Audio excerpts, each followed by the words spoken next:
How do you feel about the whole, in light of the whole Don Imus thing, you and Snoop being sort of the brunt of what's going on, your lyrical content?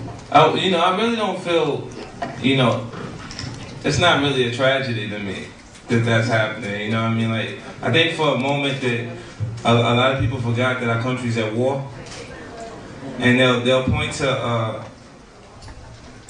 usage of content and music like hip hop and say it's the problem. Maybe it influences violence on some levels, and not point to the actual films that are released that have the similar content and has image and sound that is definitely more impressionable than just sound. And I personally believe on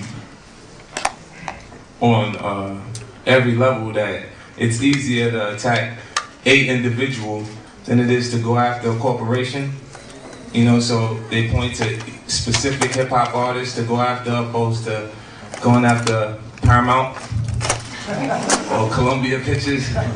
It's a tougher fight, man. They're corporate attorneys, they beast, you know what I mean? So I look at, you know, in every situation there's gonna be some new obstacles that form in front of you. You know, like growing up without finances, I felt like finances would be the answer to all my problems, and now I realize that there'll always be something new.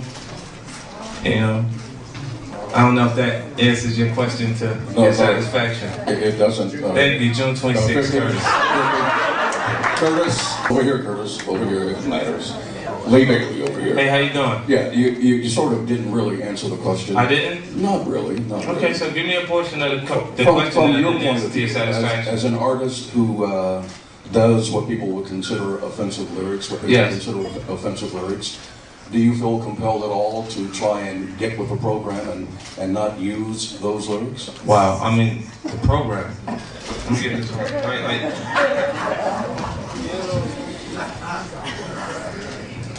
okay. Let me do it. Wait.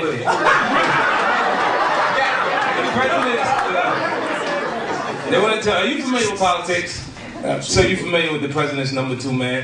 Mm-hmm. And you're familiar with him resigning based on him using maybe what we call a dating service? Maybe he's hanging out with hoes that we mentioned in the music.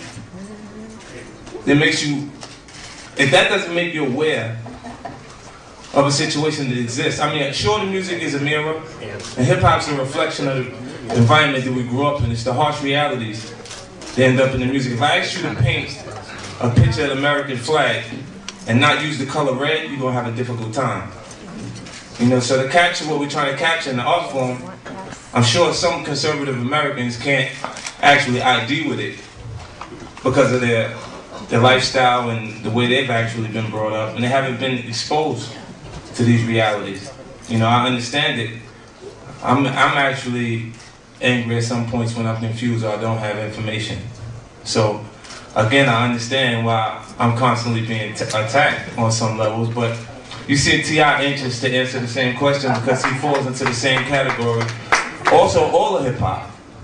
It's difficult for you to find a hip-hop album that has had any success that hasn't had content on some level that was a little racy, you know? What about Master P? He's announcing he's well, Master P doesn't sell CDs anymore. You tell him I said it. Cameras is rolling, right? Curtis, June 26th. 626. This is 50 Cent, and you're watching Black Tree Media. 626, new album, Curtis and Stars.